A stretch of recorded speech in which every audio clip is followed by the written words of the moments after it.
जिंदगी की यही सच्चाई है पर कहानी। एक आदमी की 4 पत्नियां थी।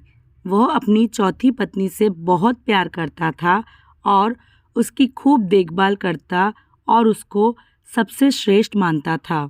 वह अपनी तीसरी पत्नी से भी प्यार करता था और हमेशा उसे अपने मित्रों को दिखाना चाहता था क्योंकि वह पत्नी सबसे सुंदर थी। हालांकि उसे डर था कि वह कभी भी किसी दूसरे आदमी के साथ भाग सकती है। वह अपनी दूसरी पत्नी से भी प्यार करता था।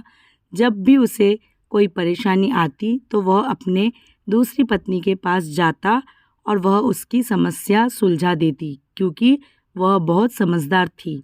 अब उसकी पहली पत्नी की तो वह आदमी अपनी पहली पत्नी से प्यार बिल्कुल नहीं करता था, जबकि उसकी पहली पत्नी उससे बहुत ज़्यादा प्यार करती थी और उसके पति की खूब देखभाल करती थी। एक दिन वह आदमी बहुत बीमार पड़ गया और जानता था कि जल्द ही वह मर जाएगा। उसने अपने आप से कहा, मेरी 4 पत्नियां हैं, उनमें से एक को मैं अपने साथ ले जाता हूँ। जब मैं मरूं तो वह मरने में मेरा साथ दे। तब उसने चौथी पत्नी से अपने साथ आने को कहा तो वह बोली, नहीं, ऐसा तो नहीं हो सकता, और चली गई। उसने यही बात तीसरी पत्नी से पूछा जो बहुत खूबसूरत है, तो वह बोली कि ज़िंदगी बहुत अच्छी है यहाँ, जब तुम मरोगे तो मैं दूसरी शादी कर लूँगी। उसने फिर से यही सवाल दूसरी पत्नी जो बहुत समझदार थी उससे कहा तो वह बोली, माफ़ कर दो, इस बार मैं तुम्हारी कोई मदद नहीं कर सकती। ज़्यादा से ज़्यादा मैं तुम्हारी दफनाने तक तुम्हारे साथ रह सकती हूँ। अब तक उसका दिल बैठ गया और ठंड पड़ गया। तब एक आवाज़ आई, मैं तुम्हारे साथ चलने को तैयार हूँ, तुम जहाँ जाओगे मैं तुम्हारे साथ चलूँगी। उस आदमी ने देखा तो वह उसकी पहली पत्नी थी। वह बहुत बीमार सी हो गई थी खाने पीने के अभाव से। वो आदमी पश्चाताप के आंसू के साथ बोला, मुझे तुम्हारी अच्छी देखभाल करनी चाहिए थी और मैं कर सकता था। दरअसल हम सब की 4 पत्नियां हैं जीवन में। चौथी पत्नी हमारा अंग है।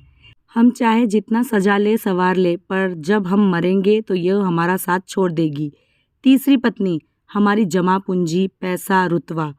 जब हम मरेंगे तो यह दूसरे के पास चली जाएगी।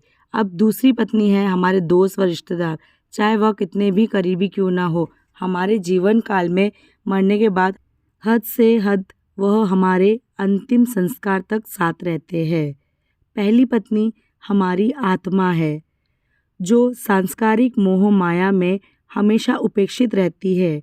यही वह चीज़ है जो हमारे साथ रहती है जहाँ भी हम जाए। कुछ दिन है तो इसे दो, देखभाल करनी है तो इसकी करो, प्यार करना है तो इससे करो। मिली थी जिंदगी किसी के काम आने के लिए, पर वक्त बीत रहा है कागज के टुकड़े कमाने के लिए।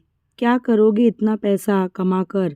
न कफन में जेब है, न कब्र में अलमारी, और यह मौत के फरिश्ते तो रिश्वत भी नहीं लेते।